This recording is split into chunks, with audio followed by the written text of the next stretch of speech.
Hey everybody, we're going to get the webinar started in just about a minute. For the best viewing experience, make sure to maximize the browser, and if you need to, you can use the Control+ and Control- keys to zoom in and out. Make sure to jump into the chat. Cameron and I and Summer, Matt will also be in there. We'll be taking questions throughout the presentation, and make sure to stay to the end where we have a live Q&A. Thanks for joining us. Cheers.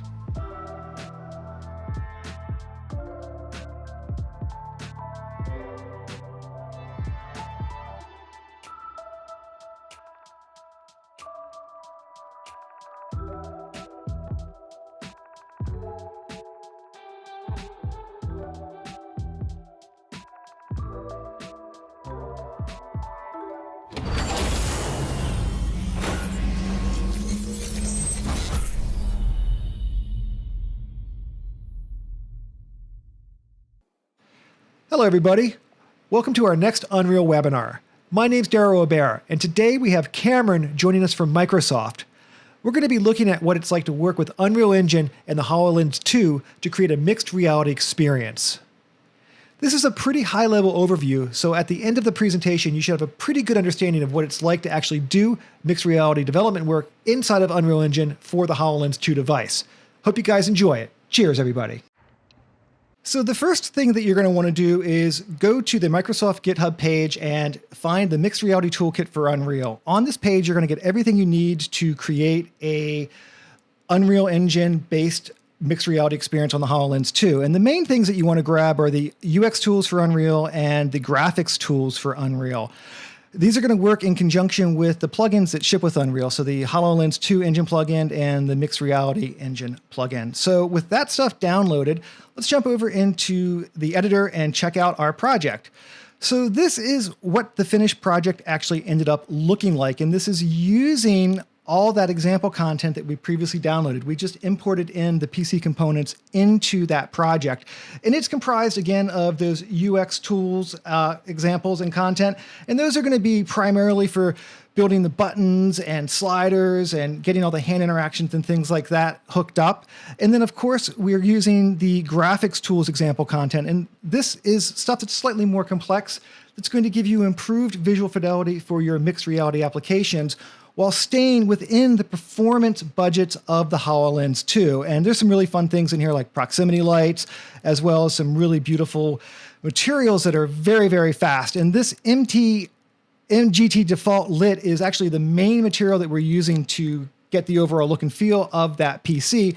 And you can see that it's using a unlit shading model, so it's going to be very, very fast. And the main workhorse of this is this material function, this GT default lit. And really what this is an HLSL shader that the guys at Microsoft put together. And it just does a beautiful job. So that's going to be the main material that we're going to be working with as we build up the overall look and feel of this.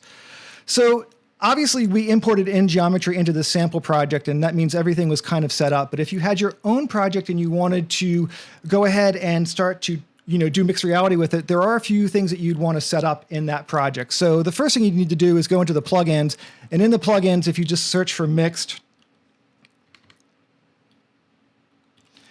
there's going to be a variety of these plugins that you're going to want to turn on. And obviously, since we've based our project by importing geometry into an already existing project, these were already all turned on, but just go through, make sure those guys are all turned on if you're trying to do this with your own project.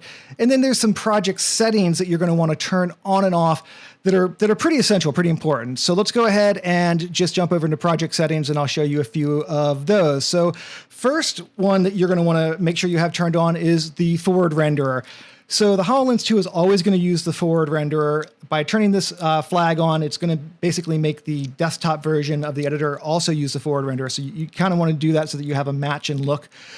It's very important, actually. And then, of course, the vertex fogging for opaque is turned on. So those are a couple things. And then if you go and search for mobile, inside of mobile, there's going to be a few things that jump out at you. So the mobile MSAA needs to be turned off. This is something that HoloLens 2 just doesn't really want to have on, so make sure that's turned off. You're going to want to turn off the culling also, and you're basically going to then jump over into the VR section. There's a couple of important ones in VR. So let's just kind of grab that and scroll up here. So the instance stereo is turned on, and the mobile multi-view is also turned on, the mobile HDR is turned off, and this is pretty significant. We're going to see the effect of that being turned off in just a second here. So just this is one of the things that really changes the difference between the desktop renderer and the mobile renderer. So let's just go ahead and check that out now. So what we have here, obviously, is the finished computer. It's using all that, that unlit shading model on all the materials here. And if we wanted to see what this would look like more on the mobile or on the HoloLens 2, we can actually simulate that by jumping into Play and just playing this in Pi for the mobile preview. So as soon as we do that, it's going to kind of go out and launch this off. And we'll just kind of dock this window kind of over here. And then we'll make this one over here and just hit F11 to kind of zoom that up. So you can see that there's a pretty significant difference between the look on the mobile preview versus what would be on the desktop editor preview. And really what's happening with this is, a lot of the information is being derived from this cube map that's sort of wrapping around the whole scene, that's giving us the ambient lighting and also giving us that kind of reflection lighting on the glass panel there. And obviously because mobile HDR is turned off, it's going to not have quite as much contrast. It's going to be a little more flat and washed out. So really what we're doing when we're starting to do look development is we want to try to get the editor to match up with what's going on inside of the mobile device or the HoloLens 2 so that we can make informed decisions, right? So how do we go around this problem? Well, it's actually pretty easy and pretty straightforward. So let's go ahead and just exit out of that guy, and we can just zoom this back to full screen. So what we're going to do is we're going to actually go over to our settings, and we're going to switch our render level from Shader Model 5 over to Android. Now, yes, we're going to be running this on a HoloLens 2, and it runs on a Snapdragon processor, but it's actually kind of this unique little device that's running Windows 10. And even though it's a mobile platform, it's actually using Shader Model 5. So don't let this name confuse you. When you switch this over to the Android ES31, it actually is going to be pretty similar to what you're going to be seeing on the HoloLens 2 and on the mobile device. So by making that switch, you can see we now have a button up here, and that button allows us to toggle back and forth between seeing the preview of the mobile device and not seeing the preview of the mobile device directly inside of the editor, which is really pretty awesome. Now, because it got a little washed out, I'm going to want to adjust some color settings now that I've got this in this kind of better previewing mode. And when you're working on the HoloLens 2, because it's an additive device, you're going to want to make things probably a little bit brighter than you normally would inside of the editor. And things like black, they're going to be transparent, so you're going to push those black levels up into the gray. So we're going to make this a bit poppier and a bit more contrasty. And like I said before, a lot of the look and the feel of this is coming from a reflection map that's kind of wrapped around into a cube map on all of those materials. So the first thing we're going to do is we're just going to kind of pop that a little bit brighter. So if we jump into our textures setting here, and I grab this cube map, this is basically, this is actually the cube map that ships with it's in the engine content. And what we've got here is I've actually got that kind of cranked up a little bit brighter. So I'm just going to increase that a bit more. Brightness curve is, it's basically a power, right? So if we put this to something like 1.7, oops, not 17, that's going to be crazy. We don't want that. We want to do like 1.7. You're going to see that it's going to get a little bit more poppy, a little bit more contrast inside of there, and that starts to look a little bit better. Now, the other thing that I'm going to do is I'm going to go back into the light. So there's a directional light that is tied into that GT default lit material. This is a special light made to work specifically with that unlit workflow, and it's going to get a little bit brighter just to kind of, again, overdrive the overall effect of that. So once we do something like that, it actually starts to look pretty good, and that's a lot poppier, very similar to what we had when we weren't doing the mobile preview. And you can see how nice and bright that is. And I know that on the additive display, that's going to pop out and look really pretty good. So the final thing that we're going to want to do is we're just going to escape this out. We're just going to go ahead and we're going to preview this instead of using the mobile previewer just in the selected viewport. So when I do that, you can see that we get these nice little preview hands. I can move those around, and I can actually start to go in here and start to trigger some of the effects that Cameron had set up on this guy. So it's really very, very fast and easy to start iterating with these kind of virtualized hands of the HoloLens 2 device directly inside of here, which is pretty cool. Now, another thing that we can do really quickly is if we just type in stat RHI in this guy while this is playing back, you can see our performance. And, basically what's going on here is right now my triangles and my draw calls are a little bit high. So if I go ahead and I hit F11, it's actually going to give me a better read of what's actually going on inside of here. So the UI inside of Unreal is actually drawn using those draw calls and all the average stuff. So by turning it into F11 mode, you're basically going to get a true read of what's going on here. And having it around 100 draw calls and around 100,000 polys, is kind of the ideal range. And that's exactly where we're at with this data set here. It's a little heavy on the geometry, but it actually wasn't slowing it down on the device. We were totally fine. So that's the basics of getting your project set up and ready to work with the HoloLens 2. So we're going to talk about look development a bit more in depth now. Okay, so here we are at the very beginning of the look development process, and basically what I have is the PC after it's been imported in from the DCC. Most of the materials that are on the PC are currently using the standard Unreal materials that are set to default lit. There are a couple that have the graphics tools materials already assigned to it. I've also got 2 Macbeth charts in here that came from the automotive material pack that you can get from the content browser. The top Macbeth chart is using standard Unreal materials that are set to default lit. The bottom one is using the graphics tools materials in an unlit mode.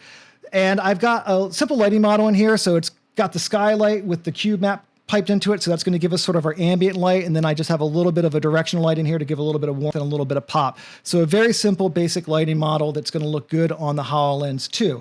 Now, obviously, if I start to increase the intensity of this directional light, it's going to affect the materials that are set to default lit and not affect the materials that are the unlit materials or the graphics tool materials that came from Microsoft.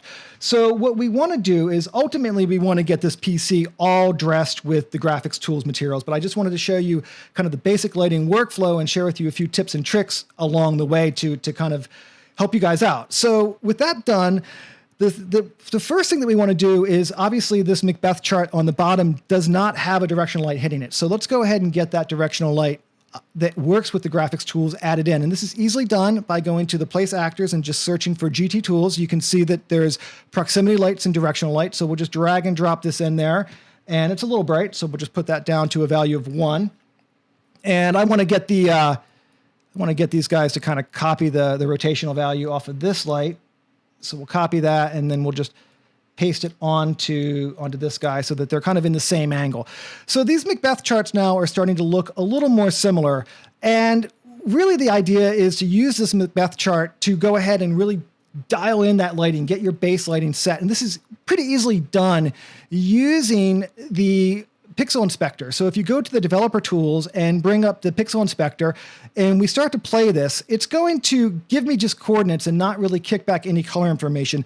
And the reason that it's doing that is because we're in the mobile preview mode. So as soon as we jump back to the desktop mode by muting that guy, you can see that it's now recording values, but the color changed a pretty significant amount between the desktop version and the mobile version. Here's a pretty cool trick. If you switch this to unlit, look at the graphics tools down here on the bottom and look at the change between these guys now. They're really pretty similar to each other. So by switching to unlit mode when you're in the desktop mode, it's going to allow me to use the Pixel Inspector to fine tune and dial in that gray value. And really what we want to do is we want to get these values right here around that mid value of 0.18. So how do you do that? Well, pretty straightforward. We're just going to take that GT directional light and start to increase its intensity. We'll go up to something like 1.3, and now you can see that mid value is kind of reading in the 0.18, except the blue. So it's a little hot on the blue. So you also use this to really kind of fine tune where that white point is. So I'm just going to go back to that directional light and warm it up a little bit by pulling out a little bit of blue. And now if we go back and take another reading on this guy, we're really getting close to having that that mid value kind of nailed, which is exactly what we want. So now we can jump back into the desktop mode and switch this back over to lit. So the next thing that I want to kind of talk to you guys about briefly is the way that these graphics tools materials are, or kind of using cube maps to simulate obviously the reflection as well as that ambient light. And what's going on is every single one of these materials, like if we double click on this guy and bring up this material, you can see that, you know, on that material, it's got the cube reflection kind of added into it of that same epic courtyard. And that's going to happen on every single one of these, you know, these albedo balls. And it's, you know, there's about 6 or 7 materials on there. So to have to go through and change every one of those maps, if I wanted to switch the lighting model around, can be a little tedious, right? So what I've done is I've come up with a nested workflow where I'm going to take a material instance of that base material and then nest that instance inside of all these other instances. So by doing that, it allows me to change just one cube map. So I've got this parent of all of these objects that are in that albedo chart. Let's just kind of move this over so you can see the change here happen. If we double click on the albedo cube map, you can see that it is actually now again, another instance. And if we double click on this guy, it's going to show us, you know, the actual material graph. So it's set to unlit. It's using the GT defaults, and piped into that, I've got, you know, a few things here. We've got the albedo going through a power. I've got the vertex colors also going through a power. So it's interesting. It doesn't actually use texture map information. It's using vertex color for that stuff. And I have a little switch that lets me, you know, add some functionality into there.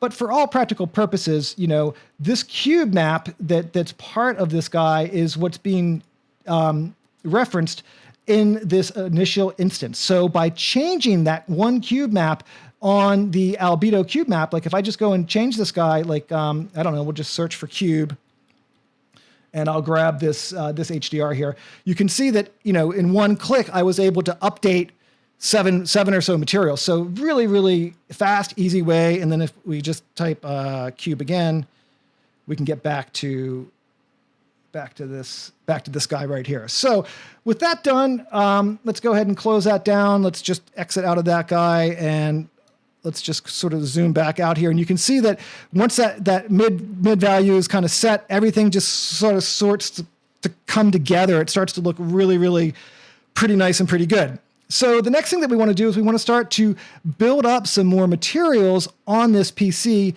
using the graphics tools. And I'll just show you how to do that. Again, pretty straightforward stuff. So let's go ahead and grab this, double click on that instance. We're going to go up to the master for that guy. And obviously this is set to use the default shading model, default lit. So let's just expand this out a little bit and push that PC over so you can kind of see the effect here when we do this guy. So I'm going to switch this to unlit. That's going to be great. It's going to be very, very fast. And then if I right click and just search for GT, you can see that I can grab the GT default lit. And that, of course, goes into the emissive color. And then we can just start to map these guys sort of back in here. So metallic and then roughness. And that starts to look pretty good. So if I hit apply on this, it's going to go through and it's going to update all the materials that master kind of, you know, fed into. So if we kind of zoom out here and see a little peek of that PC, you can see that it's, you know, it's kind of bright now. So this is looking pretty good. Now, really what I did to get the kind of overall lighting for this, I was playing around a lot with ambient occlusion. And what I ended up doing was taking all these components of the PC out of Maya into Substance Painter and baking lighting maps in Substance Painter that were very broad to give me this kind of nice diffuse lighting model. So let's check that out right now. Okay, so here we are in Painter, and inside of Maya, I went through and laid out all the UVs on this object onto channel 0, and then on channel 1, I've also got another set of UVs that are used for the color information, normal map information, and a secondary detail map for some of the objects that has ambient occlusion baked into that. So what we want to do is we want to basically bake a really nice broad AO pass on all this geometry. And this is super fast and easy to do in Substance Painter. So all you have to do is go ahead and jump over to the Bake Mesh settings. And I'm going to turn off all these other options for these maps. We don't really care about those. We just want the ambient occlusion map.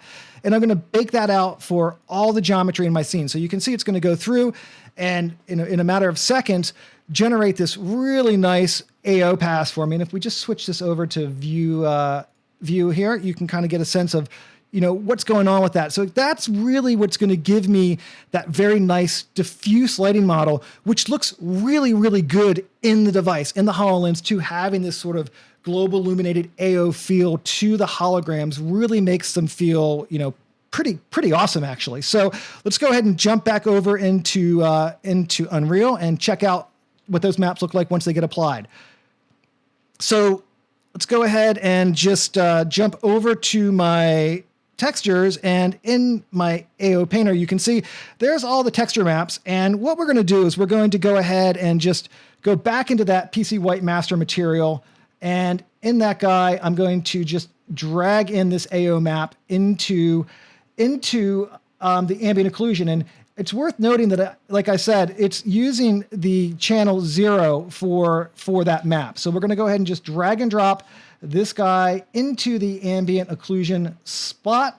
And if we hit apply on this, it's going to go through and it's going to add in that. And you can, you get that sense of that, AO being added into all these little parts inside of here. You can really see it, sort of up in this area and things like that. So it goes through and it does a really, really nice job of just giving that kind of nice global illumination kind of feel to that PC and to all the geometry associated with that. So let's move on to the next thing. So the next thing that we want to talk about are a couple of things that you can do to, again, help performance on the HoloLens 2. So we're going to go ahead and look at this motherboard texture map, and we're going to improve the look of this. It's really, really flat right now. And I'm going to do that by bringing up the master for it. And let's just go back into here and double click on that motherboard and load up this mTexture master. So what we're going to do is we're going to switch this over to be, again, using that GT Tools. So if we hit Tab and search for GT default lit and change this model over to be unlit, pretty straightforward there. We'll throw that into the emissive color. What we're going to do is we're going to pipe in a few of these maps here. So we've got our color map, pretty straightforward. That's going to go into base color. And then I've got this funky looking map over here. And what this is this is just a map that's been combined together. So in one map, I'm carrying the color information for 3 maps. So by doing this, it's going to make things just be a bit more performant. Like, you don't want to have too many texture maps going out to the HoloLens 2. So by joining 3 of these guys together, you can really get a pretty nice performance improvement. So on my red channel, I've got my detailed AO. On the green channel, I've got the roughness. And then on the blue channel, it's going to be the metallic. So by combining all of those guys together, it just saves a little bit of information, which is going to make things run a bit more performant on the device. So let's go ahead and just add in the roughness for this guy, as well as the metallic for it, which is pretty straightforward. And then for the ambient occlusion, what I'm going to do is I'm going to actually use these 2 different maps. So if you remember, I talked about the fact that on channel 1, you can see here my constant coordinate on channel 1 is set to, for the color information, the normal map information, all those guys are using channel 1. And then that broader AO map is using UV channel, the channel 0. So what we want to do is we want to multiply those 2 guys together. And that's easily done by just holding down the M key to bring up the multiply node and clicking with the left mouse button. And we'll just grab the red out of that. And then we can grab the red out of this guy and just shove that into the ambient occlusion. And it's going to give me, this kind of, hit apply on that guy. And you can see as it pops in there, the map just starts to look a lot better. And you can really get a sense of, that kind of reflection sort of crawling across there. And it just starts to look a lot better than it did. And obviously you can see the combination of those two ambient occlusion maps sort of multiplied together to give me that end result, which is exactly what we want. So the next thing that we want to talk about is tiling and how to get some performance if you've got meshes that have repeating textures on them. So this is actually really pretty awesome. This is a great tip. So I've got this mesh here. Let's go ahead and grab that guy. It's kind of hard to select. I think I got it. Perfect. Bring up the master for this guy. So you can see I've got my UV tile set to be 150 on that guy. So let's jump into this. And this is already set up here using the GT Tools which is great. And you can see that I've got two different texture samples happening. So I've got my AO pass on 0, like we talked about before. And then if we look at this guy, the repeating mesh grid is happening on coordinate 1. And the way this is mapped right now, going into that texture sample, it's actually a pixel shader, right? And this is kind of costly. So we can actually do this UV tiling and repeating with a vertex shader. So how do you do that? It's actually really pretty simple to do and very, very cool. So if we go back to this material and we just search for custom, you can see that you can add customized UV. So if I put this to 2, I'm going to get the 2 texture channels that I need. And all I have to do is just unmap that guy. And this is still going to be even using the first UV channel. I'm just going to pipe this into the second UV channel.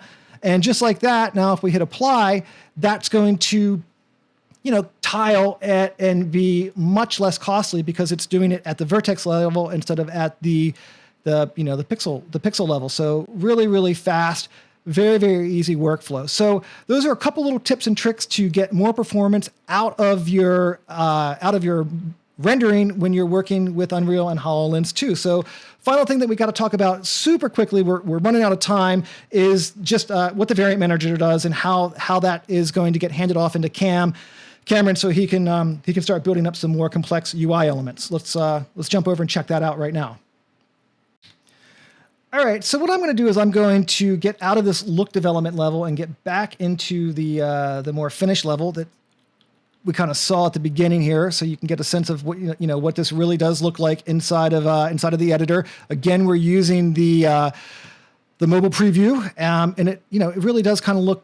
I think it looks pretty good. And in the device, it's super, super cool looking. One thing to keep in mind when you're working with the additive display, I think I might have mentioned this before, but if I didn't, you're going to want to make things maybe a little bit brighter than you normally would. Blacks are going to read as transparent, so those are going to need to be lifted a little bit. So just kind of keep that in mind when you're doing your look development work in the actual editor. So what we're going to do is just give you a quick overview of what the Variant Manager does, and it's already been set up in this scene. And since we're so quick on time and Cameron's going to be using this to build up, I'll let him kind of, show some of the wiring up of it. But essentially what the Variant Manager is a very fast tool that allows you to create options for objects in your scene. So you basically go through and create variants. So I have one set up for color and I have one set up for the cooler, and you populate these different variants with actors and you specify which parameters you want to have the Variant Manager watch. So what I've got here is I've got obviously the dark mode, and then I've got the light mode, and then of course we've got the 2 different variations for the cooler. So it can watch a variety of things. It's actually quite flexible. You can extend the functionality of it and do many cool things with it.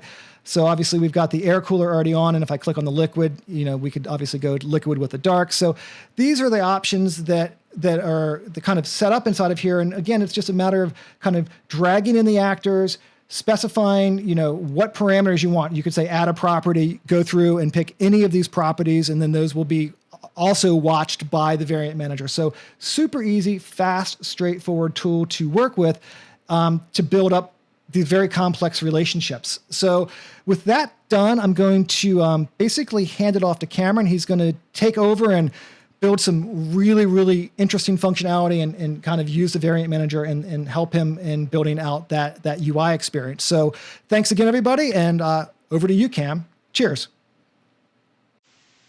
Hello, everybody. This is Cameron speaking. Now that Daryl's provided us with an excellent base to work off of, we can start building out UI for HoloLens 2. And to do that, we're going to use UX tools and graphics tools. So if we look at the content within our project, we have a UX tools content folder, a graphics tools content folder, but then we also have UX tools examples content and graphics tools examples content. Now, most projects won't pull in these examples unless you want to reference them, which is exactly why we pulled them in. And we're going to look at the UX tools examples content folder. And within this folder, there's tons of different levels. Each one of these levels contains examples of a specific feature. I'm going to jump into the near menu level. So if we look at near menus, basically what they are, they're little panels that can either float around in 3D space or stay world locked to a certain location. And that's exactly what we're going to need for the PC. We just want a tiny little window that can contain a few buttons. So the first thing I'm going to do is select one of these pre-built blueprints and just duplicate it. So since I know I'm going to want 2 buttons along with maybe 3 to 4 other buttons on the side, I'm going to select the blueprint near menu 4x2. So if we browse to that, let's just duplicate it real quick. Duplicate it, and let's call this BP main menu. Alright, now that we have a main menu blueprint, let's create a level to place it in. Whenever working in mixed reality, I always select empty level because in mixed reality we're working with the real world, so we don't need a skybox or any other objects to represent our environment. So, with a new level selected, first thing you always want to do is drop a player start in. The player start in this situation will act as the origin of the virtual world and real world. So let's just set it to the origin just to be clean. And then we will navigate to the main menu blueprint we just created and drop it in. So if I place that at the origin and hit play, I won't see anything because I'm inside of it. So what we'll want to do is let's place this a comfortable distance away from the user. About 40 centimeters is a comfortable distance for people to reach out at. So let's place it a little bit further than that. Let's say 60 centimeters away. And if I hit play now, you can see I'm facing the menu from behind. And that's just because a lot of Unreal components face along the positive x-axis. So to fix that, we'll just rotate 180 degrees around the z-axis. And now if we hit play, our near menu is right in front of us, and we can even hit a few of the buttons with our simulated hands. Next thing I want to do is create the actual blueprint computer. And since Daryl and I are working in conjunction on this, I don't want to step on his toes if he's making any other changes. So I'm going to create a brand new blueprint and just child from the blueprint that he's already created. So I'm going to name mine BP_computer, and I'm just going to drag that into the scene. We'll put this 60 units away, and then we'll just kind of move it off to the left a little bit. Maybe we'll rotate it a little bit just to kind of frame it nicely. So if we open up the blueprint, you'll see there's quite a few things going on in here. First thing is I'm going to set my near clip plane to be a little closer just so we're not clipping into ourselves.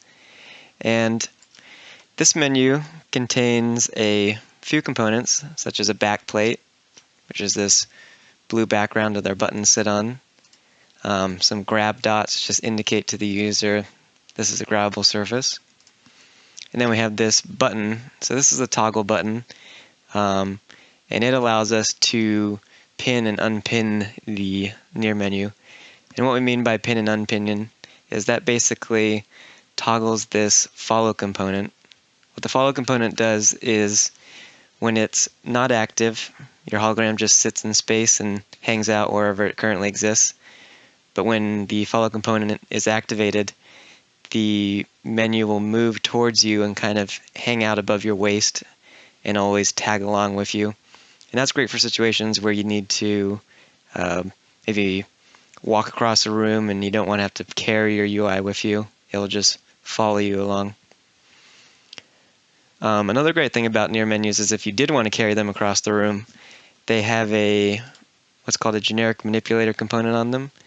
And this component is actually what allows you to grab the menu, pick it up, move it around, and you can apply this to any object in Unreal, and you'll be able to pick it up and move it around. So I've been talking a lot about buttons. Let's actually start configuring some buttons for our panel. So this panel will only need 2 buttons. So let's get rid of these other buttons. I'm just going to set these child actors to none to get rid of them. And then I'll delete these last 2. So that gives us button 5 and 6. Let's move button 5 right above, or sorry, let's move button 6 right above button 5. And to do that, we'll move this over to 4.8, and then instead of negative 1.6, let's make it positive 1.6.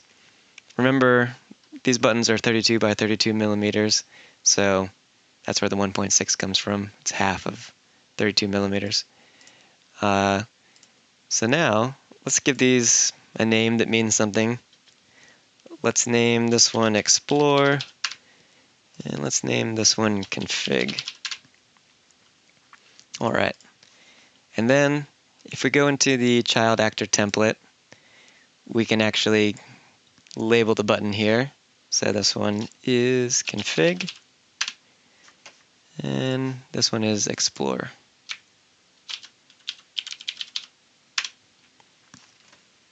Now right now these have icons that just came from the example, but they don't really represent Config or Explore, in my opinion.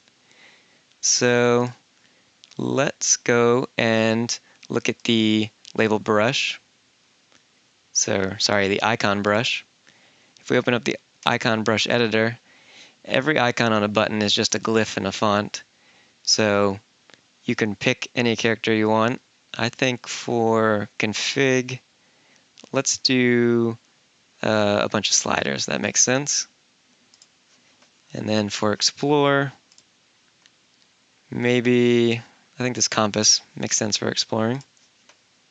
Perfect.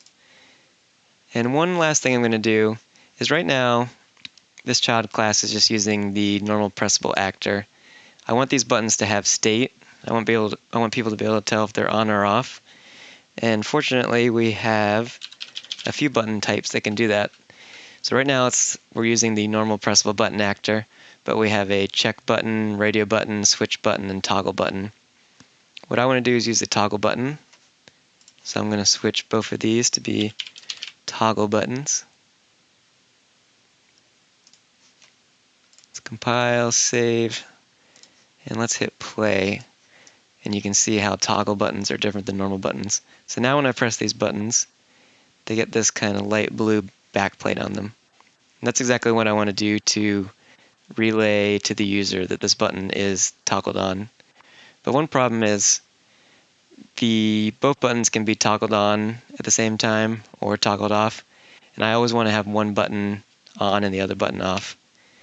To do that, we're going to add a new component, which is called a UXT toggle group.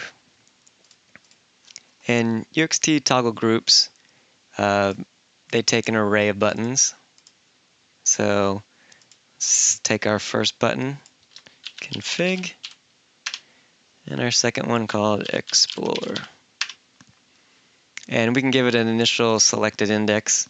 We'll say index 0 is the initial selected one. So now, if I hit play, we can see config is toggled on initially without me having to touch anything. And if I tap explore, config toggles off and explore goes on, and vice versa. So that's what I'm looking for. Now that we have 2 buttons to drive the tabs of our menu, let's go about actually creating the tabs.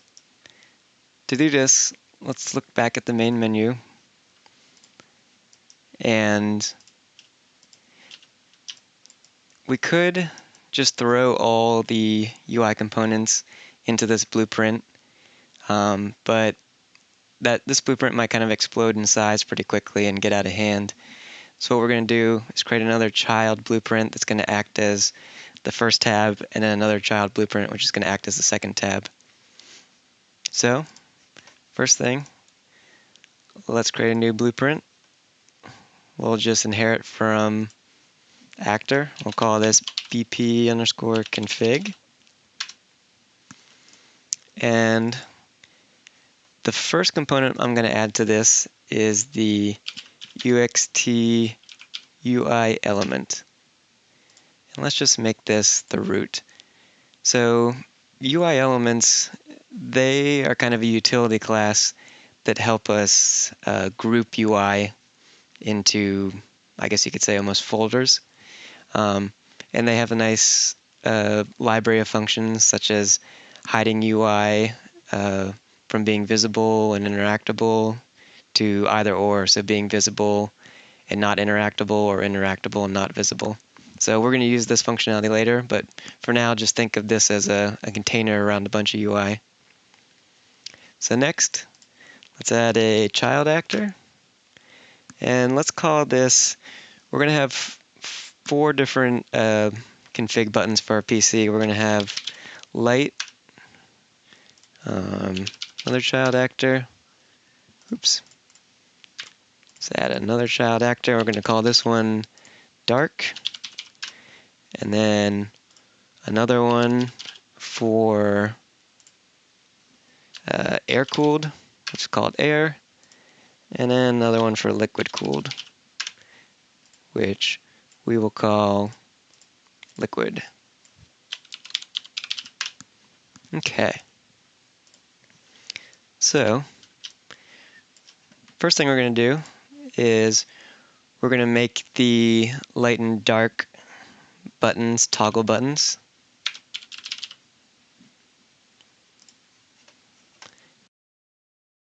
Let's also add our air and liquid buttons. For these buttons, let's do something a little different. Let's make some radio buttons.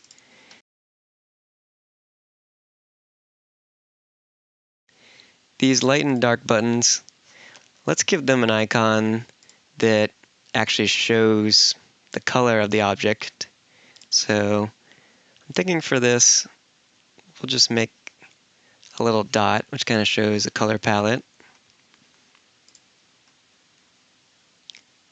Same dot here. And let's actually increase the size a little bit on these. So let's try about 2. Scale them up. And then for the dark, let's make the color a little bit darker. So let's try maybe a little darker than that. Like that. Okay. And then, last but not least, let's give them a good label. Light, dark, and air, and liquid.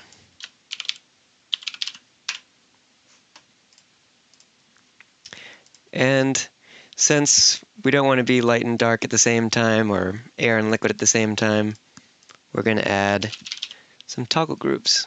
So this is the toggle group for color, and then a second toggle group for, we'll call this config. So color, it's going to have 2 items, light, dark. We're going to start with light as the initial setting, and then same for this, air, liquid, and air as the initial selected object. Okay,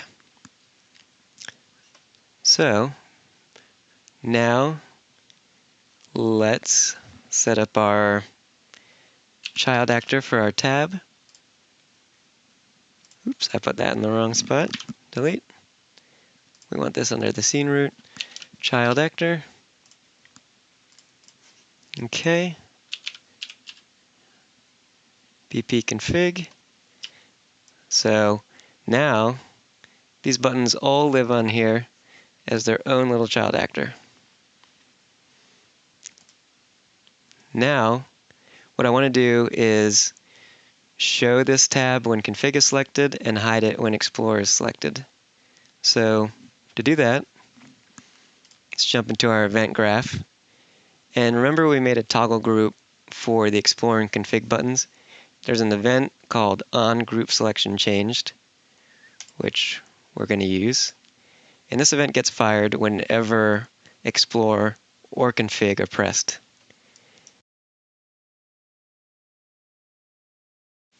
So now when the group selection changes, we're going to key off the selected index.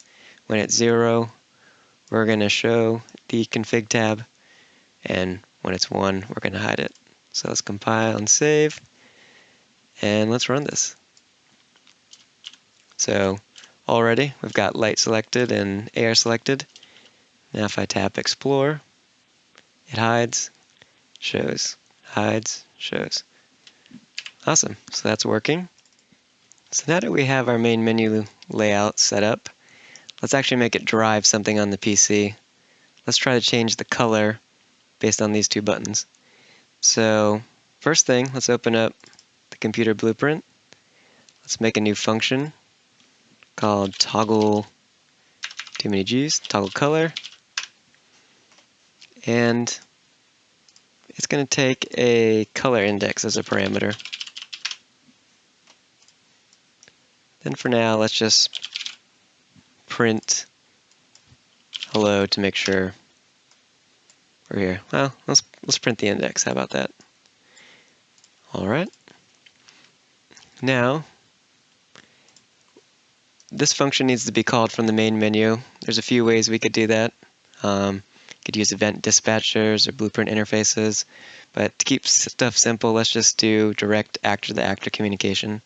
We had these 4 buttons: light, dark, air, liquid. Light and dark are part of the color toggle group. So let's create an event on selection changed. And we're going to grab that PC. We're going to call toggle color. It's always a good idea to make sure it's valid, so let's do that.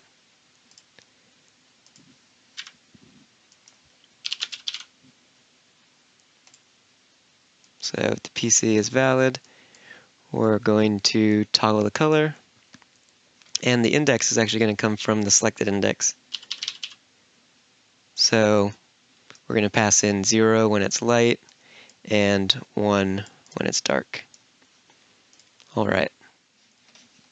So now that all the variants are hooked up, we should be able to touch the dark button, light button, and I've even gone to the effort to hook up the air and liquid already. So now when you select liquid, liquid cooling turns on, air cooling tools turns on. So here you can kind of experiment with all the various configurations. Next, let's look at the Explore tab. So here we have 3 buttons, 2 check buttons and 1 normal toggle button.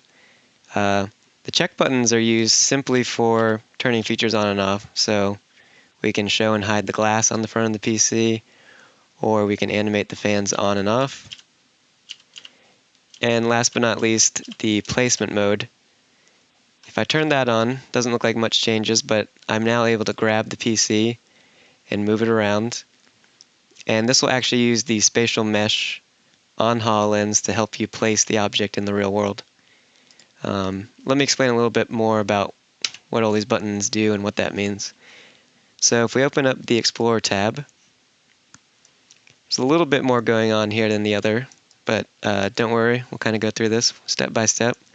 So toggle glass and toggle fans do pretty much the same thing.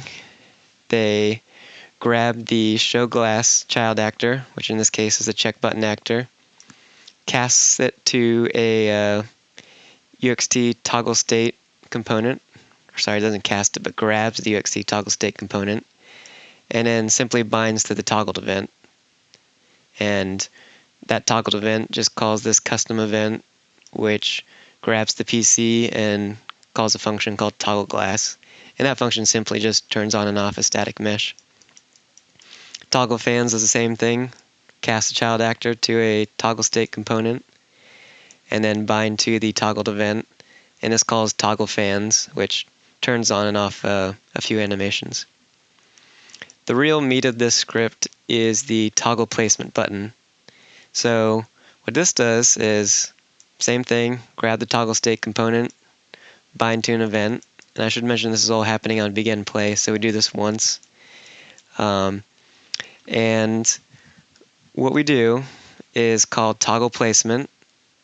And all that's doing, if we jump into there, is turning on and off the UXT tap to place component.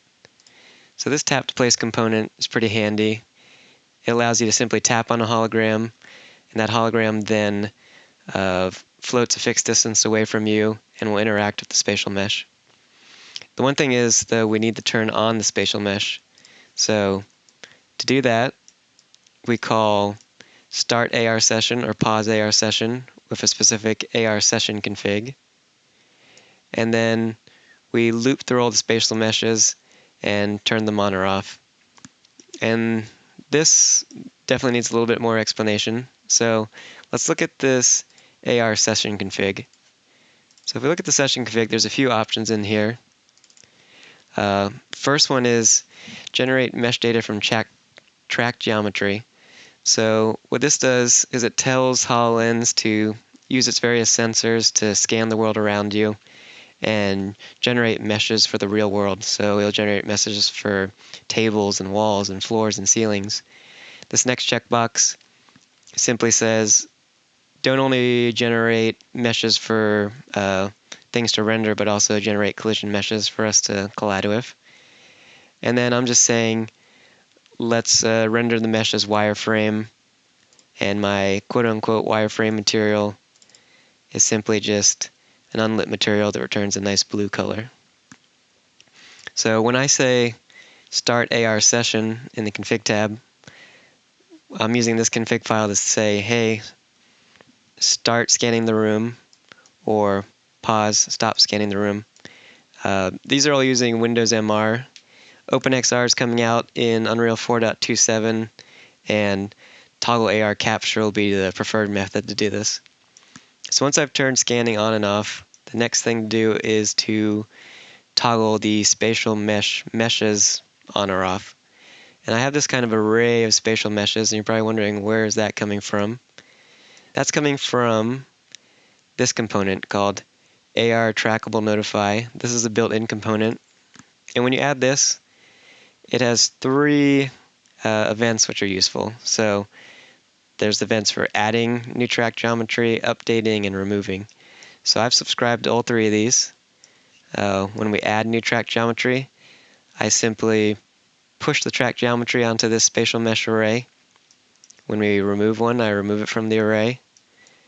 And then when we update any geometry, I grab the PC, or the Place PC button, to check its current toggle state to see if it's checked.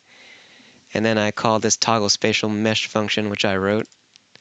And if you jump into here, what it's doing is grabbing the current geometry, querying its classification, because not only do meshes that are surfaces in the world come through, but also the mesh that represents your hand comes through. And if spatial mesh is enabled, I set its visibility true, I'll set it to false.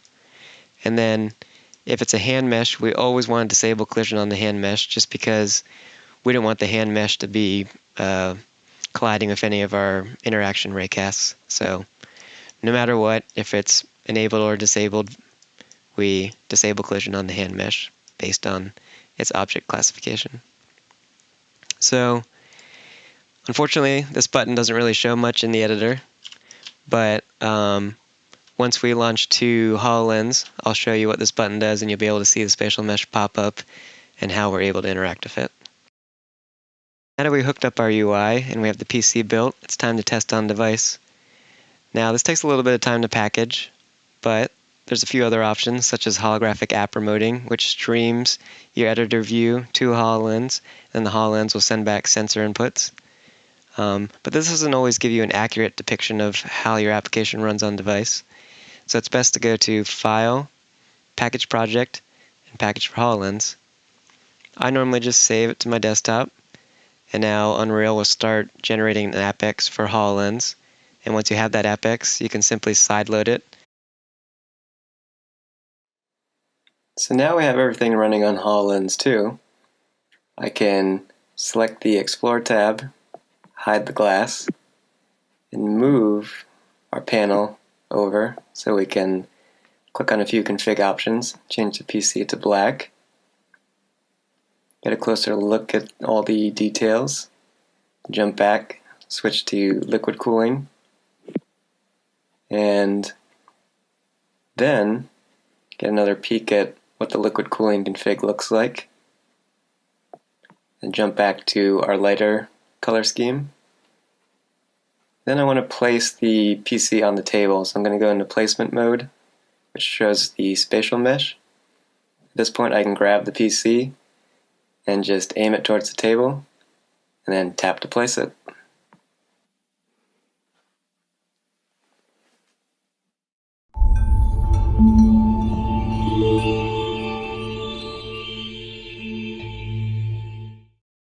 That it works.